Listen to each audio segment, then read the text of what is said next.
This is the Blood Red podcast from the Liverpool Echo, giving you the inside track on all the big talking points from Anfield. Obviously, you've had experience of this kind of situation before with Liverpool. In 2017, you beat Middlesbrough 3-0 on the final day of the season to guarantee a top four finish. Back then, you took 21 points from a possible 30 in your final 10 games. On current form, you've taken 23 points from a possible 27. Obviously, there's still work to be done, but you're in control of your own destiny. So how do you view the job that's been done to get yourselves in that position? And also, how much attention will you pay to what's going on elsewhere in the games involving Leicester and Chelsea? Wow, it's a long introduction. 5 questions in that. Just the 2. Yeah. Yes. Now, what is? Actually, I can't remember a season where it didn't go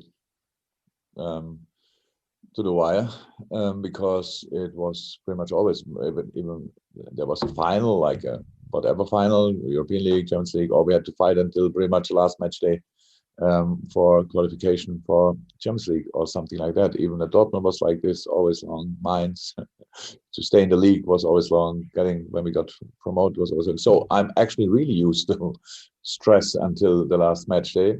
So what did we do? We just found stability, created confidence again, or got it back, and scored goals in the right moments and conceded lesser. Let me say it like this. That helped as well. So yeah, it was just what we had to do so far. But honestly, all the numbers you mentioned now, they have absolutely nothing to do with Sunday, because these kind of games, when 3 games are that important, can happen pretty much everything. And I think it makes really sense to know about that before you start a game. Even nobody should expect a perfect game, like in a sense of early lead and all these kind of things. You have to fight for it. I respect Crystal Palace too much.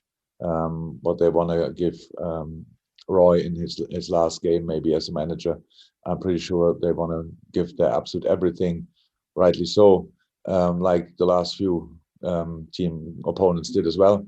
So yeah, it will still be a tough cookie, and it's an interesting one, because we have obviously supporters back. I would like to use the opportunity to welcome them all. You cannot imagine how much I'm looking forward to see you all again, at least 10,000 of you. But it's really important that we, with all the excitement we feel, that we don't lose patience after a minute or something like that. If it's not going in the right direction, we need the best support possible. Very positive, very encouraging, all these kind of things, like we left each other. I don't know when, years ago, it feels like. And that's it pretty much. It will be a really intense game, and we fight for Champions League. It should be an intense game. And just the second part of the question, Jürgen, how much will you be paying attention to what is going on between Leicester and in the games involving Leicester and Chelsea, I should say?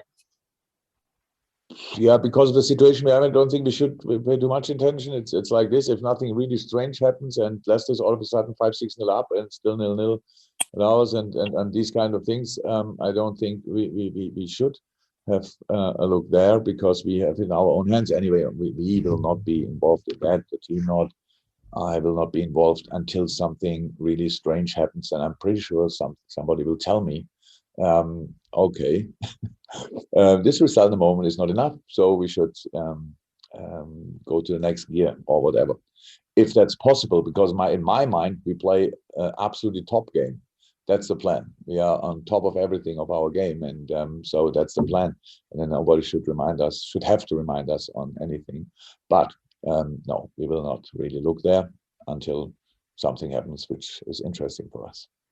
You mentioned Roy Hodgson saying farewell to football management on Sunday. Just wonder, how hopeful are you that Liverpool won't be saying goodbye to Gini Wijnaldum this weekend, or are you resigned to this potentially being his last game for the club?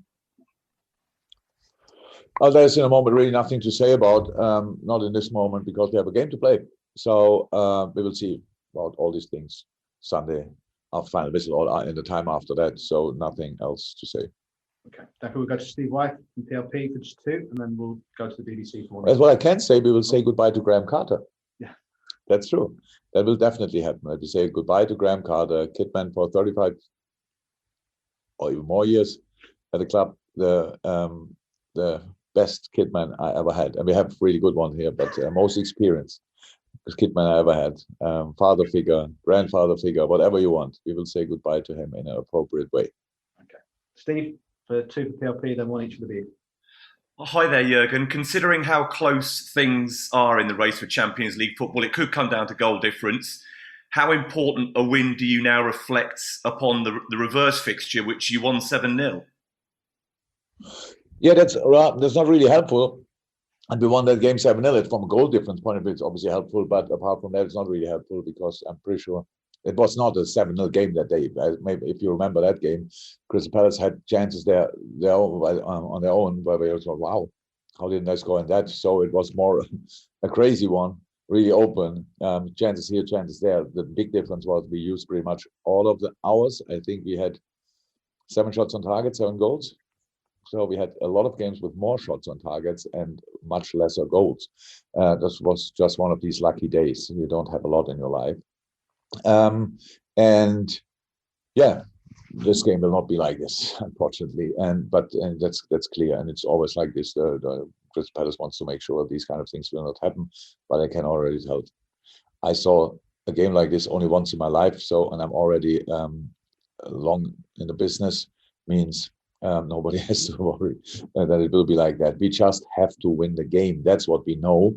And we know as well that we have to fight for this. The result from the first game is 0.0 relevant for us. It's just not even information. It's nothing. There are moments when you use pictures of the first game you play against a team, because what did we against them bother? None of these pictures are in this meeting tomorrow for the boys.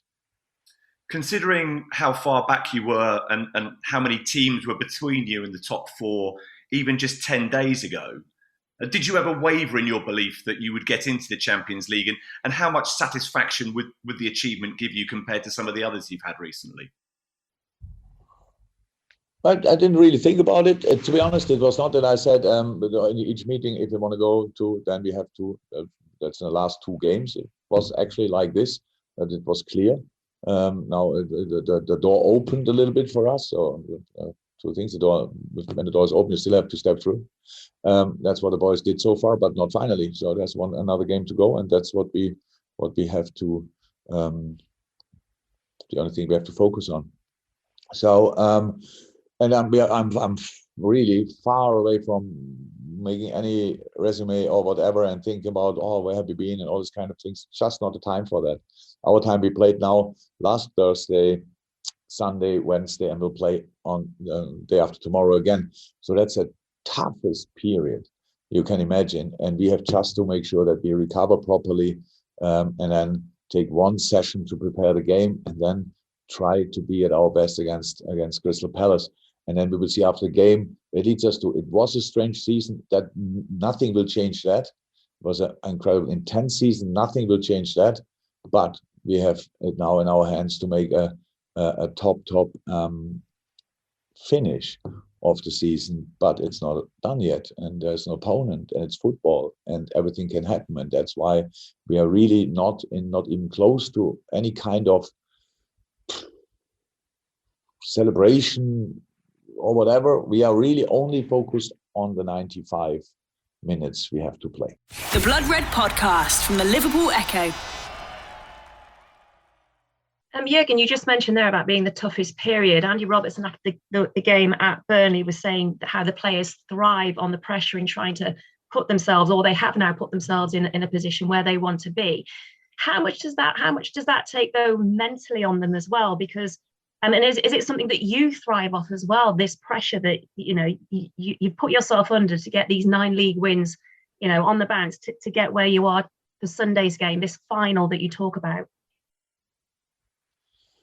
Yeah, it's intense. It was intense last year, so it was just slightly different, and maybe the season ended a little bit earlier because I don't know how many matches before the end of the season we were champion, but that's really usually a season is like this. I said it a couple of times. The majority of the season is therefore creating a basis for the finish, for the finishing. And this year we created a little bit longer.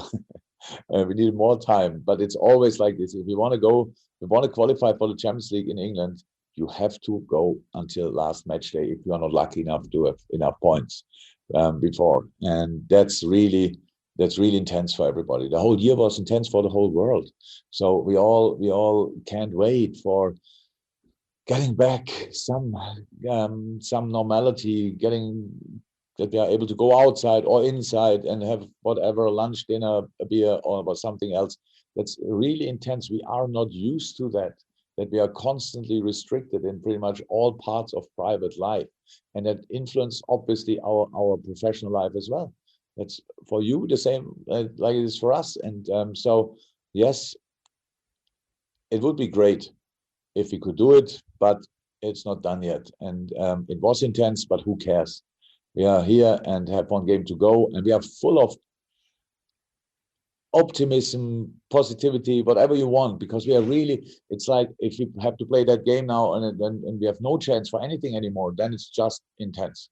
But so it's really exciting as well, and that's the way we see it. And yes, the boys were tired after the game for sure. The boys will be tired after the season. And for some of them, a European Championship is coming up, or Copa America, or whatever, will be intense as well. But for now, it's all good. 2 more today and tomorrow to prepare, to recover, to make sure we know everything about what we have to know about Crystal Palace, and then let's go with all we have, plus 10,000 positive crazy people in the stadium. Can't wait. Okay, 3 more questions before we go to the first embargo section. And just to manage expectations for those putting their hands up for the embargoed section, we can't take everyone because we've got a Sunday section. 1 for BBC Merseyside, 1 for TalkSport, 1 for Press Association, and we go to the next. Hi, Jurgen. As you've just alluded to there, it will be after all your focus is obviously on this last game, but after that, it's still going to be a busy summer with various championships that you've talked about there. I know you'll want your players to do really well, but it's also a nervous time for a manager, because you want them to come back fit and healthy and ready for what will be, an important pre-season for you. Yeah, true. That's the crux of my life. If you want, that's yes, I want them to do well. I said last time, I think if 1 or 2 would go out after group stage, I will not be too sad. But I wish them all the very best. And some have really a good chance to become European champions. That's great. And yes, mainly and most important that they come back healthy. All of them, the minimum holiday they will have this year is 3 weeks. We really try to squeeze out every single day for them to make sure that's kind of possible. Yeah, and then next season is waiting, but we can adjust to the intensity then in the preseason. After 3 weeks, you don't lose a lot, so means they don't need to have the hardest training in the world. These kind of things, but we all need to get used to each other. Then again, after Euros and in Copa, where they all play for different teams, there's important time to get used to each other again. So, yeah. Life of a professional top-class football player is an intense one. They know that, they're used to it, they love it. But from time to time, then we need to give them a rest, and that will be whenever they go out of the tournaments. Okay, thank you, James. TalkSport. Jurgen, as you've mentioned, there's 10,000 fans at the stadium this weekend, 10,000 crazy supporters. How much added motivation will that give you and the players? And is it possible to quantify how much their absence has affected you? Yeah, 100%. That's easy. It's easy to quantify that because nothing was the same. We needed to get used to it. We did, but it should not be like this, and it should not be forever like this. I said it millions of times that it's. I love this game since I can think, but it was all about, even when I've been in the village, I'm born and raised and stuff like this.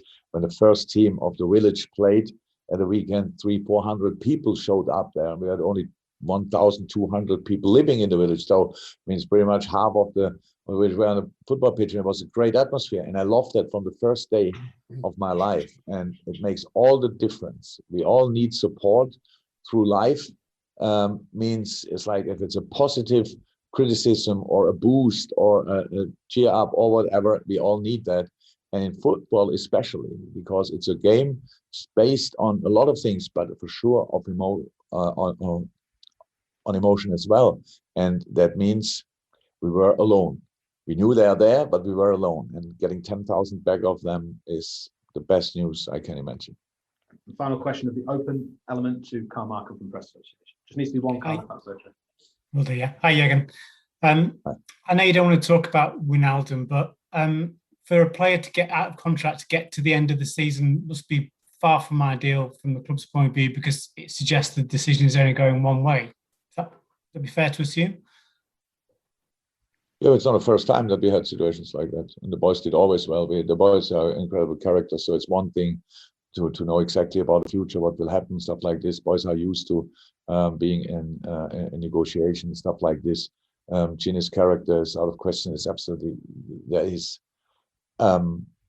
sensational guy, and completely committed to the team and to the club and all these kind of things until the last day.